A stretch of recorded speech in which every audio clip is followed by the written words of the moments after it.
get confused between defending ourselves and attacking people. This could be really difficult, especially if maybe our partner is a little more challenging than the average bear. I think many people make the mistake that if my partner's escalated or upset, then I need to get escalated upset too to defend and protect myself. And there's a difference between defending yourself and sinking to maybe a level that is not very helpful.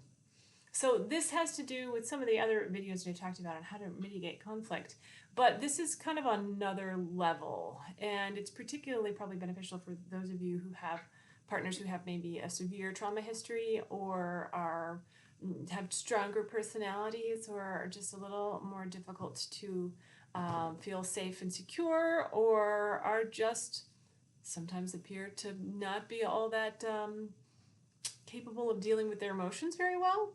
And obviously there's a point in a relationship where you have to evaluate, is this a relationship a healthy relationship, and is it worth putting it in the work, or is it something that might be toxic and might be time to cut ties? So there is that. I want to give the caveat of that. I'm not saying that people should stay in bad relationships that are not getting any better, that both partners aren't willing to learn and grow.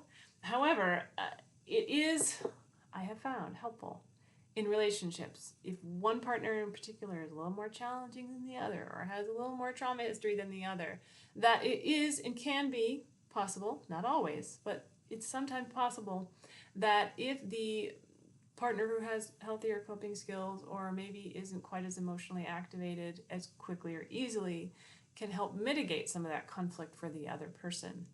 And we talked about this a little bit with when your partner's upset, and this is kind of very similar, is it's really difficult not to get defensive and not to fight back. But again, there's a difference between setting boundaries for yourself, being loving and kind and respectful, and just attacking back and lashing out at someone. So for example, maybe your partner has asked something of you and you haven't gotten it done, and it's kind of maybe a little higher expectation than you really wanted to meet, but you agreed to it, and they come home and you haven't done it, and they're really upset and they're really frustrated and hurt and feel like you haven't listened to them and that you've not honored what you said you were going to do. And it would be real easy to be like, I'm mad at you now too, and you're being a jerk, so let's fight. And usually that obviously escalates things, makes things a whole lot more conflictual. But if you can meet them with neutrality and empathy, then you're much more likely to have movement. And I encourage people to experiment with this before they make a hard and fast decision whether or not the relationship can make any movement. Because if you're on the way out and you feel like you've tried everything, usually I've found that most couples don't know that they're not trying everything. They don't know that I'm not just being activated and reactive to this other person's, but if you do try to change the dynamic in the relationship, then sometimes it can be enough to get things moving in the right direction that you can make some progress. So for example, if the partner comes home, they're really upset with you, you didn't honor what they had asked you to do, and they're really very sensitive to that, and you say to them, oh, I'm sorry, I didn't get that done, you're right, I said I was going to do that, and I didn't. That's really hard, I get that. And then you don't fight with them. And they're going to maybe repeat themselves a few times. Oh, it's just really upsetting, and I just can't believe you didn't do that, and you said you were going to do that, and you go, and I'm really sorry that's upsetting for you. I'm really sorry that's upsetting for you. I'm here for you. What can I do to help? All right, so keep your mitigation tools on. And many people, this is like, I think the next level from my last video is, many people feel like, well, aren't I letting them like walk all over me that way? Am I not standing up for myself?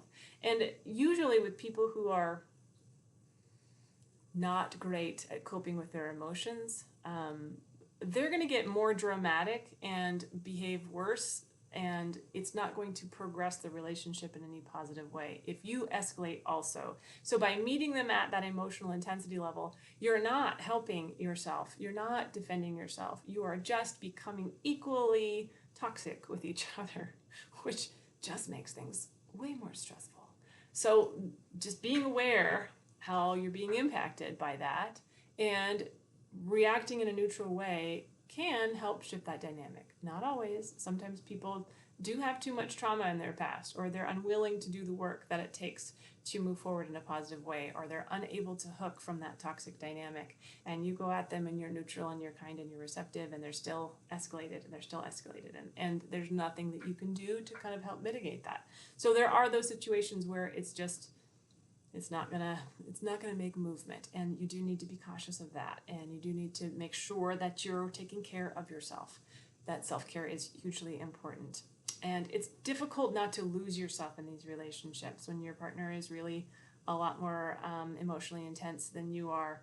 It's challenging to not have them be your hyper focus, and often those people are drawn to caretakers. So it's kind of like a moth to the flame. It's like we are drawn to the people that will accommodate our dysfunction in some ways. And so this is really common. If there's somebody who's really high needs, emotional, intense, and you're a caretaker, it's a pretty uncomfortably comfortable fit, if that makes sense, that you guys fit together because of your dysfunction and not because of your functionality.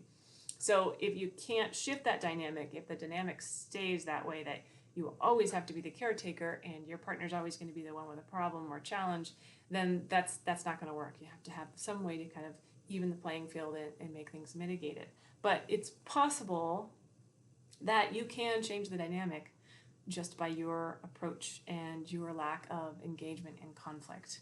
So again, if they are really activated and feeling frustrated and intense, and it's to the point where it's abusive, obviously that's not okay, and you have to walk away at those points. If the relationship has gotten too far, whether you're being harmed or abused, that's where you can't just mitigate that. So just to be clear that there is a delineation between those two. But if your partner is just really frustrated and they're really upset and maybe they're overreacting, which all of us do from time to time, but they're doing that more frequently than you are, you might be helped to know that they are probably emotionally dysregulated and they're going into fight or flight mode, and they're having a hard time matching the level of intensity of the situation with their feelings. And often it comes from a place of feeling a lack of safety, a lack of security, and a lack of value of themselves. So again, this is where whenever you are the more functional person in the relationship, which I don't like to say, but sometimes that's the case. And sometimes we take turns, right? Sometimes in relationships when one person's having a hard time and we're losing it, and the other person is like, oh, okay, I'll help you here. But sometimes in these relationship dynamics, whenever there is just one person who's got more trauma history and who's struggling with that, it takes a little more work on the emotionally regulated partner to just experiment with interacting in a different way, saying things in a little bit different way, and making sure that you're empathizing. And of course you deserve this too, so you deserve this to be reciprocated. And when the person is not in that activated state, it's important that you have these conversations with them like, hey, I'd really appreciate it whenever you're upset with me if you'd talk to me in a different way, or if you'd maybe if we could have a code word where if we get too heated or we have too high of a conflict level or the energy is just too tense, we can have like a code word that's silly and funny and that we can de-escalate things, or that you're aware that I'm going to walk away if it gets too escalated and too uncomfortable for me to stick around in that moment. It doesn't mean I'm going to leave forever, but in that moment that's not comfortable for me to be in that place with you.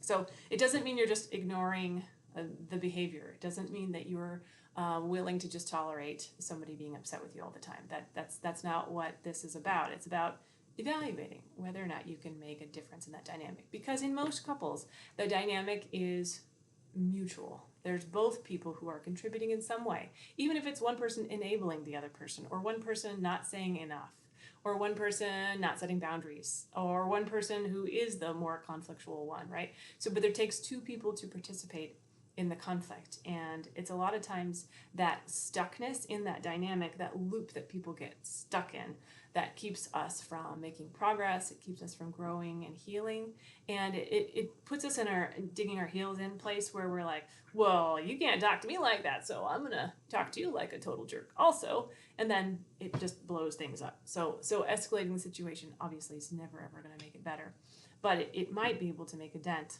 if you can respond in a kind and loving way. So hearing them, I understand that's frustrating. I get it. I said I was going to do that and I didn't, and I understand that that's frustrating for you.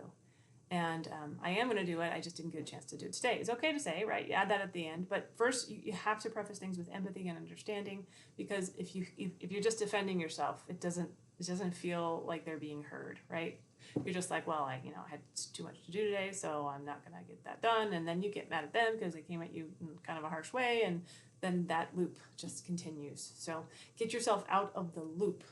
And again, remember that you are being true to yourself when you are in your heart space, right? You're in a loving and kind place, because that's, if you're watching this, you're probably a loving and kind person and you're motivated to have a good relationship. So it's highly likely that you're one of those people that really has a loving, kind heart space that you want to live in. And if you're leaving that place to meet your partner in an unpleasant place, that's not being you. That's not being authentic to yourself. What's being authentic to yourself is standing up for yourself, but doing it in a respectful and loving way. As, hey, I'm really sorry. You're right. I did not follow through with what I said I was going to do, and here's what my day looked like. It was really full, but I understand that that's frustrating, right?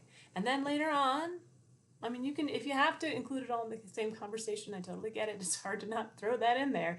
But later on, you can say, hey, I've had a really big day today, and I was thinking about you, and I wanted to do that, but I didn't get a chance to do it. Or you can even say, if the other part is, I did say I would do that, and I'm really sorry that I agreed to that, because it just didn't feel like that was me.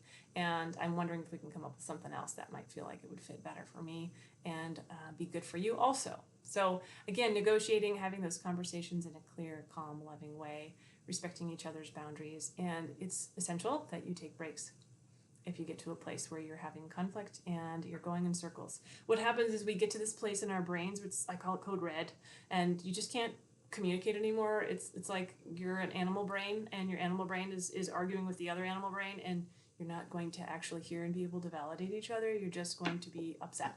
So making sure that you're taking a break whenever you get to that point in conflict with your partners, that you take a deep breath, that you recognize what's happening in your body, and learn to watch for those cues of frustration, and know that you're probably going to be triggered if your partner comes at you hot. And so know that it's taking you to being a bigger person in that place, to go, okay, I'm not going to engage in this conflict. I'm going to mitigate conflict. I'm going to be acknowledging where they're at, and I'm going to address the needs part later. So my needs are still going to get met, but they're getting met by me not having a conflict, because ultimately what I want out of the situation, I want peacefulness and I want a connection with my partner, and I'm not going to get that by fighting fire with fire, that we come at each other with fists or aggressiveness. It's not going to mitigate it. It's going to be escalated, right? So you're getting what you want by talking to your partner in a way that they can hear you, and that you can help them emotionally regulate a little better, so they're not in fight or flight mode while you're talking to them in your fight or flight mode, and you're able to connect with them in a loving and respectful way, which can get you to resolution, which can help with problem solving instead of keeping you hostage to that loop, that cycle that gets you nowhere. So I hope this has been helpful. I know it can be confusing, especially when you're trying to learn how to set your boundaries. But remember, you can set your boundaries in a loving way. You don't have to set your boundaries with a club over the person's head, right? You can say, I'm sorry, that was really frustrating. That's still setting a boundary. You're not engaging in a conflict, right? Ooh, like, you're coming at me hot, but I'm going to empathize with you. I'm going to soften this, and I'm going to mitigate this conflict. And then later, whenever your partner's not upset, you're going to talk about what you need and how that maybe approach isn't going to be so helpful for you. So you can make progress by softening. And I know it sounds counterintuitive, but the power lies in getting what you want. You want compatibility. You want a relationship that's going to work. And there's only one way to find that out is, hey, if I neutralize, can they neutralize? And how can we make progress moving forward? And it's not going to happen by butting heads. Thank you guys so much for watching. Again, I really appreciate your comments, and would love you to add more ideas and questions that you have in the comment section as well. I really appreciate that you're taking the time to watch this, and I hope it's helpful. Thank you so much for watching.